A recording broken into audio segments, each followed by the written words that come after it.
तेजस्वी साहब का फोन आया था और उन्होंने मुलाकात की ख्वाहिश का इजहार किया है। हमारी पार्टी जो छोटी ही सी है, लेकिन हैदराबाद दिल्ली दोनों जगह कदम जमाए हुए हैं। सेंट्रल लीडरशिप से मशवरा करेंगे हम लोग, उसके बाद कोई फैसला करेंगे। हम जो भी फैसला करेंगे अपने लीडर जनाब बैरिस्टर असदुद्दीन ओवैसी साहब के मशवरे से ही कोई कदम हम लोग उठाएंगे। बिहार कोटे के राज्यसभा चुनाव में महज 6 रोज बाकी है और जिस तरह से बिहार विधान सभा का जो सदस्य संख्या जो परिणाम में जो आया हुआ है, उसको लेकर के किंग मेकर बन गए हैं ओवैसी।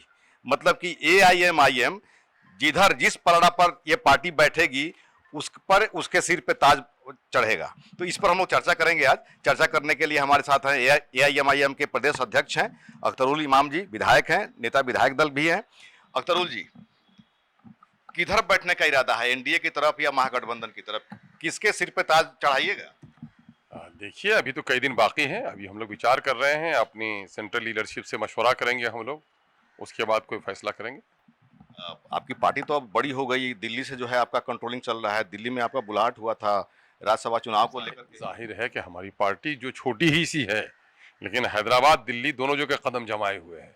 गरचे छोटी ही है, हम लोग अपनी पार्टी को बहुत बड़ी पार्टी नहीं कहते हैं, लेकिन हमारे पार्टी डिसिप्लिन कैसे है, कांग्रेस का लगभग बराबर है। हमारे पार्टी का एक डिसिप्लिन है कि हम जो भी फैसला करेंगे अपने लीडर जनाब बैरिस्टर असदुद्दीन ओवैसी साहब के मशवरे से ही कोई कदम हम लोग उठाएंगे। तो एक तरह से कहा जाए तो नीतीश जी का भी जो है बहुत सारा जो है एहसान या माने गुड लिस्ट आप माने गुड सन्स आप लोगों के साथ में है, आपको ऑनर भी किए हैं। और पिछले चुनाव में देखा जाए तो उपेंद्र कुशवाहा भी आप लोगों के साथ में चुनाव लड़े थे। तो क्या ये माना जाए कि NDA को आप लोग सपोर्ट करेंगे?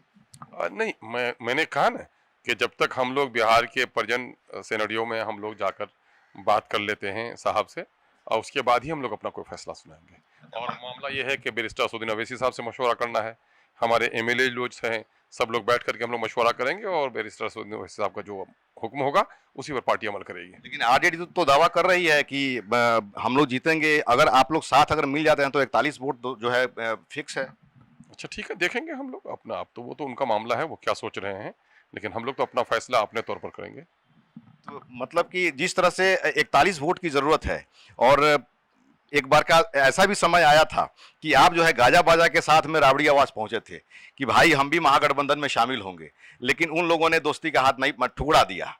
तो ये कहीं ना कहीं तो जो ये हर्ट वाली बात है।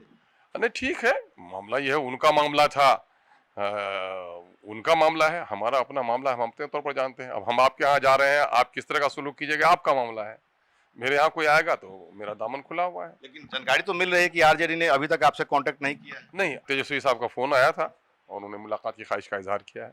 माना जाए कि तेजस्वी के आप साथ में हैं? नहीं, ये बात अभी हम लोग कैसे कह पाएंगे, जब तक हम तेजस्वी साहब से क्या बात हो पाती है हमारी, फिर हम अपने लीडर से और अपने विधायकों से मशवरा करने के बाद कोई फैसला सुना पाएंगे।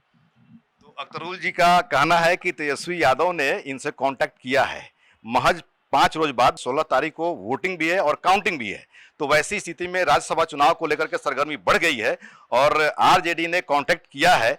अब जो है आला कमान पर, मतलब कि अख्तरुल जी का साफ तौर पे कहना है कि ओवैसी साहब जो निर्णय लेंगे वही सर्वमान्य होगा। ऐसे ही खबर देखने के लिए देखते रहिए मंथन टुडे। हमारे चैनल को लाइक करिए, सब्सक्राइब करिए और अधिक से अधिक लोगों तक शेयर करिए। बहुत बहुत शुक्रिया।